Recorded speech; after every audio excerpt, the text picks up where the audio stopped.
Hello बच्चों, चलिए प्रश्न को देखते हैं। प्रश्न दिया गया हमारा यहाँ पर। बोला गया प्रोटोजोआ में लैंगिक जनन का कौन सा प्रकार पाया जाता है। पहला एनाइसोगैमी, दूसरा प्लास्टोगैमी सॉरी प्लाज्मोटोमी, और लास्ट में तीसरा ऑटोगैमी, और लास्ट में साइजोगोनी। तो देख लेते हैं इस प्रश्न का मुख्य अवधारणा क्या हो सकता है। मुख्य अवधारणा, तो मुख्य अवधारणा में देखेंगे हम यहाँ पर प्रोटोजोआ में जनन। प्रोटो संघ जो प्रोटोजोआ होता है जिसमें एक कोशिकीय यूकेरियोटिक जीव आते हैं, प्रोटोजोआ संघ में जनन। तो बात करें यहाँ पर प्रोटोजोआ जो संघ है, इसमें एक कोशिकीय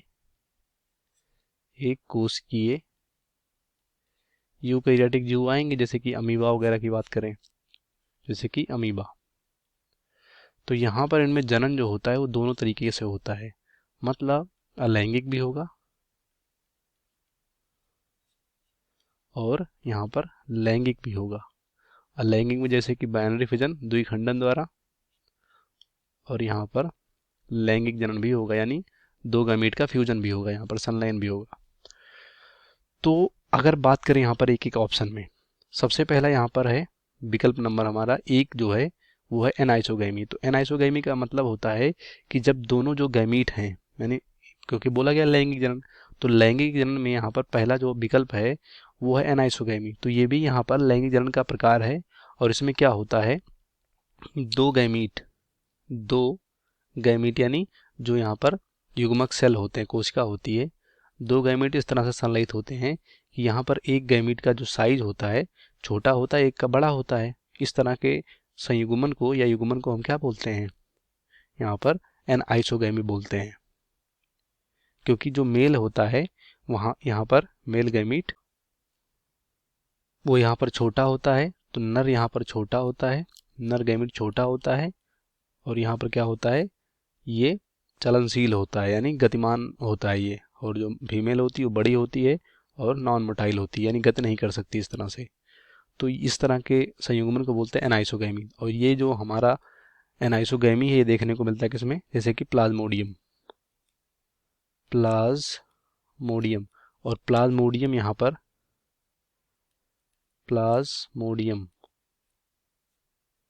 पर किस संघ का ये प्राणी है, तो ये है प्रोटोजोआ। तो प्रोटोजोआ में लैंगिक जनन कहाँ पर, प्लाज्मोडियम यानी एनाइसोगैमी देखा जाएगा, तो ये हमारा सही होगा। उसके बाद बात करें बी, तो हमारा जो बी होगा यहाँ पर वो क्या बोला गया है, वो प्लाज्मोटोमी बोला गया है, प्लाज्मोटोमी। तो यहाँ पर ये असेक्सुअल यानी अलैंगिक जनन होता है। ये क्या होता है, अलैंगिक जनन का प्रकार है, अलैंगिक जनन का प्रकार है, अलैंगिक जनन का प्रकार है। तो वैसे ही गलत हो जाएगा क्योंकि ये लैंगिक के बारे में बोला गया है। उसके बाद हमारा यहाँ पर तीसरा जो विकल्प है ऑटोगैमी। तो ऑटोगैमी यहाँ पर ये मोस्टली देखने को मिलता है किसमें, मतलब इसमें भी फ्यूजन होता है, दो गैमीटो या युग्मकों का संलयन होता है सिंगल पेरेंट पे, लेकिन यहाँ पर ये अधिकतर पादप में देखने को मिलता है, पादप। तो ये गलत होगा।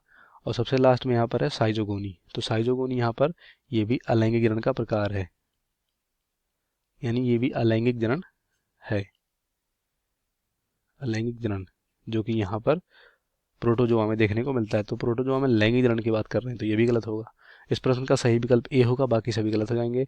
उम्मीद करते हैं आपको प्रश्न समझ में आया होगा। धन्यवाद।